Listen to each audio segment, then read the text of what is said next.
Welcome back to my series on developing competency in English. Today I am going to talk to you about nouns and the kind of common errors that we have regarding nouns when with influence of the mother tongue. Okay, so I would like to brush up by talking to you about what nouns are and their classifications are, and focus mainly on regular and irregular nouns before I move on to a short exercise to tell you what kind of errors can happen. Alright, so when we talk about nouns, as a picture there shows you, we have different kinds of nouns. We talk of abstract nouns, we talk of proper nouns, we talk of common nouns. Now what are these nouns? So that is a classification mainly that I am going to remind you of. And let's begin by saying or trying to recollect what a noun is. All of us know that a noun is a naming word. It can be the name of a person, place or thing, or specifically a particular person, place or thing when we refer to it as a proper noun. If it's in general, then they are common nouns. Okay, and let us also understand that nouns are related to the gender factor, that is the masculine and feminine gender, and numbers, that is singular and plural. I'll be talking to you in my concluding sessions on these two issues after I finish with the nouns. Now the concept of regular and irregular nouns is a very important factor when we are talking about nouns. Alright, so let's see what regular and irregular nouns are and what are the errors that arise because we don't know much about them. Alright, so this is just a short recap of what the classification of nouns is. So you have nouns which can be under class, where we talk about common and proper nouns. When I say common nouns, I am talking of something in general: books, trees, alright, tables, pens. And when I am talking about proper nouns, I am talking about a specific tree, the mango tree, or I am talking of a specific type of book, or a fruit, an apple, an orange. Okay, so that is a proper noun. It is the name of a particular thing. Or I can be talking about India or the Taj Mahal. Alright, they are names of particular places. Now nouns can also be classified under the groups. Groups meaning collections or collectives, where you have a group of things, where you have a bunch of keys or a bunch of grapes, alright, a shoal of fish. So they are collectives. Okay, and then it can be based, nouns can be classified on the basis of perceptions also. Perception meaning understanding or an idea, alright, where you can have concrete ideas or you can have abstract ideas. Abstract ideas are those which cannot be felt, alright, which can be felt, sorry, but you cannot touch them. Okay, something like love, hate. And then you have the number concept, which I already told you with regard to nouns, where you have the countable and non-countable nouns. The countable nouns are those which can be counted. I have 5 apples in my bag, which means I can count the 5 apples. And when I say non-countable, I am talking about nouns that cannot be counted. For example, I have some sugar in my bowl or in my cup. I want some sugar. I have some sugar with me, meaning that I cannot count sugar. Sugar is the noun there. So we are basically talking about all these things, and I will be mainly talking to you about number and gender. That is the area where most of us have errors when it's with the mother tongue. Alright, so this picture is also almost complete, giving you examples about the different kinds of nouns that you have: common nouns, proper nouns, collective nouns, names, the gerund, ideas, compound. These are different names being used for the different classification of nouns. You will find their examples also put up in the picture, which I have borrowed from test.com. Now let's move on to the two problem areas. What are regular nouns and what are irregular nouns? Now when I start talking about regular and irregular nouns, let's keep one thing in mind. We are going to talk about the change from the singular to the plural form. This is the one category that is going to play an important role when you talk about regular nouns and irregular nouns. Now when you talk about regular nouns, they are those nouns which can take an S at the end of the word or the noun. For example, I am adding S to the word cat, or I can add an S to the word pencil when I have cats in the plural form, or I have pencils. Alright, I can have a cow. When I add S to it, I have cows. So what is exactly happening is that when I move from the singular noun to the plural noun, I am adding an S. So if I can add an S to a noun to change it to its plural form, that noun is a regular noun. What's the second way in which you can classify a regular noun? The second way is if you can add ES at the end of the noun in the singular form to make it plural. So, when you have it in the plural form, you have es to the word, the given noun in the plural form, alright. The resultant noun will have es in the plural form. For example, I have box, alright. I add es to it, and therefore box in the singular form changes to boxes in the plural form. Therefore, box is also an example of a regular verb. Another example that I have put up there is lens, or I have bench, alright. Both these two words, lens and bench, these two in the singular form exist as they are, but if I can add es to them and then change it into the plural form to get the new word lenses or benches, then the original word or the noun there is a regular noun, alright. Now, the third method by which you can identify a regular noun is when you change the noun by dropping the y, which is the last alphabet in the noun, alright. Let me give you an example. You have the word baby, or rather the noun baby.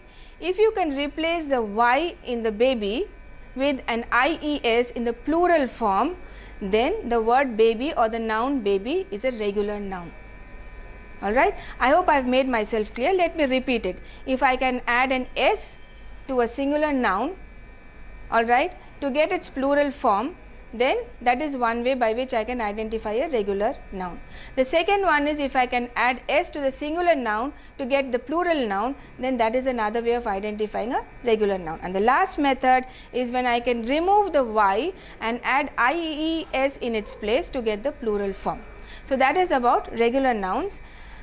These are some examples that I just wanted to show you. So, you have book, if you add an s, you have books. You have bag in the singular noun, if you add s to it and you can get bags, then book and bag are both regular nouns, alright. And you have words which end in ch, which end in x, s, sh or z, alright. You can remove these, or you can add es in addition to these sounds that come at the end of a noun. For example, you have church.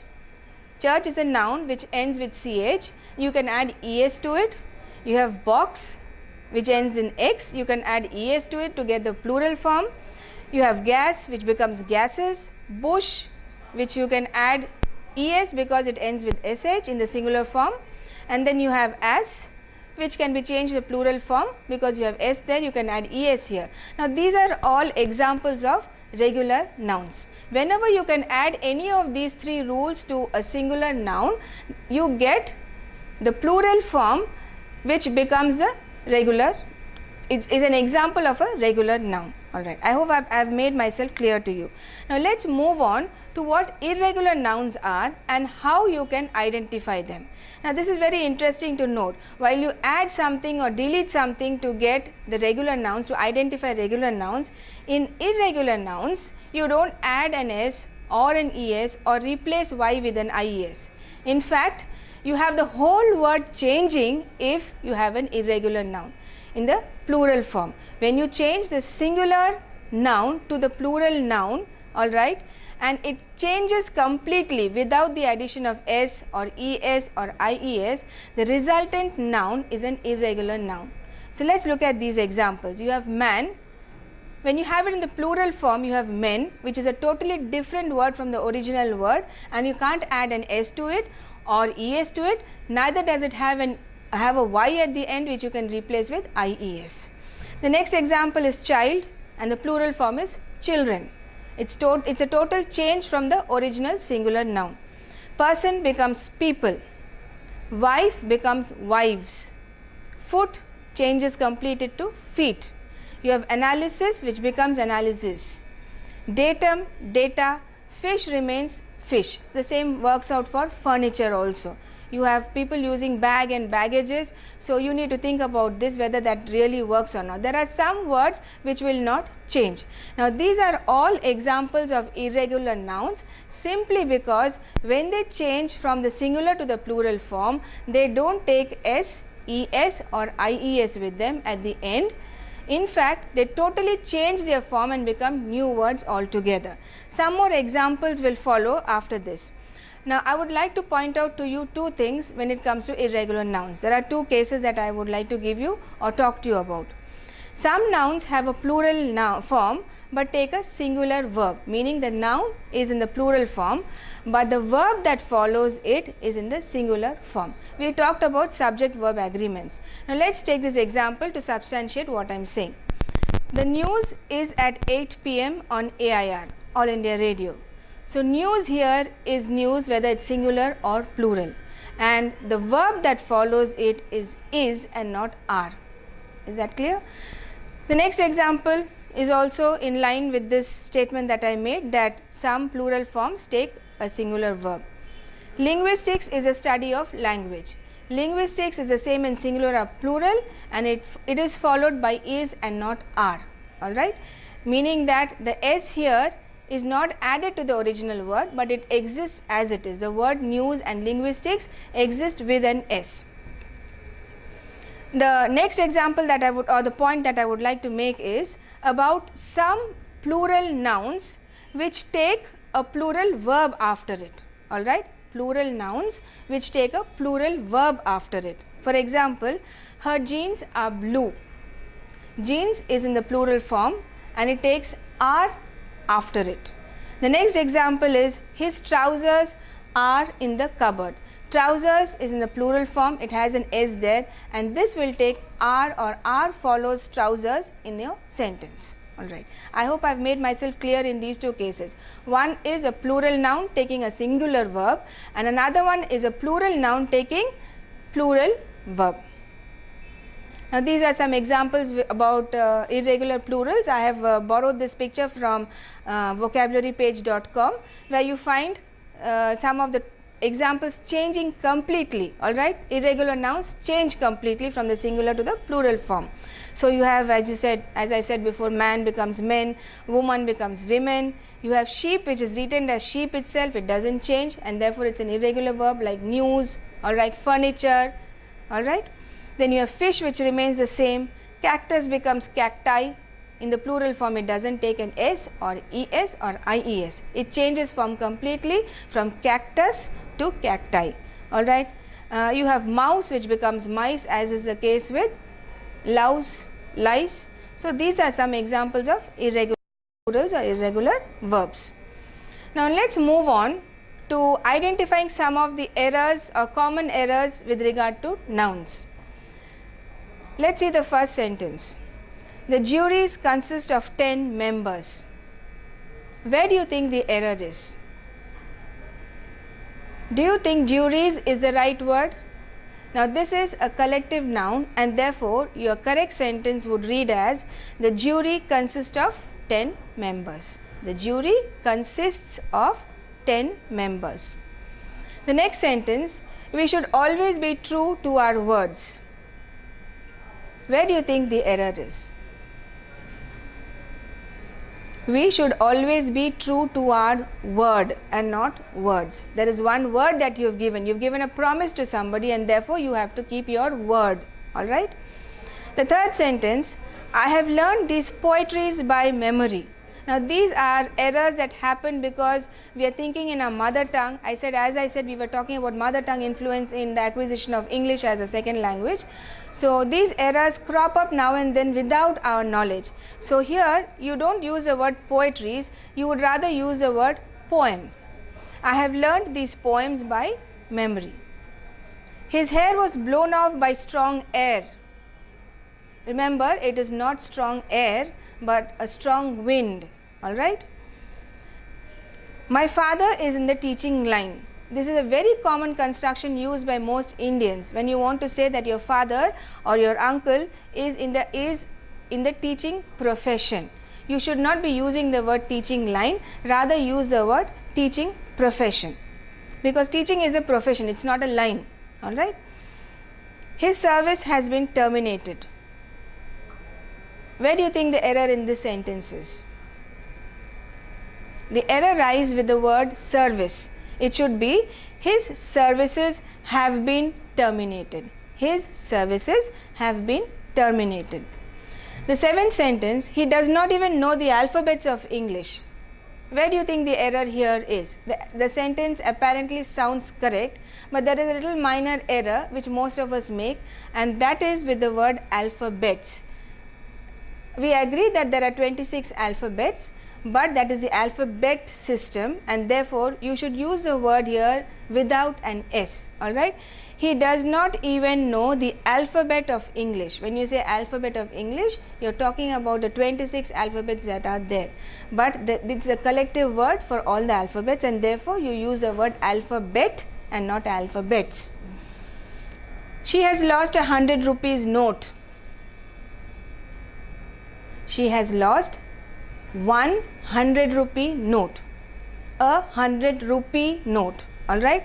She may have lost, if she had 10 rupee notes, then you could have said she has lost 10 rupee notes. Here your sentence is she has lost one. So she has lost 100 rupee note. Such phenomena has never been seen before. Phenomenon is the singular form of the word phenomena. So if the word is being used in the plural form here, you have to say such phenomena have never been seen before. Such phenomena have never been seen before. So there is an overlapping of the subject verb agreement along with nouns. The last sentence, mankind are to be valued. Mankind is one total entity, and therefore it is one thing. Alright. Therefore your sentence, your correct sentence should read as mankind is to be valued and not are to be valued. I hope these examples give you an idea of the kind of errors we make with regard to nouns. So today's session completes with the problems that we have with nouns, and before that I have discussed some of the classifications, the types of nouns that we had. I hope I have been able to clear some of your doubts with regard to nouns. In my next session I will talk to you about genders and numbers and even articles that are related to nouns. Thank you.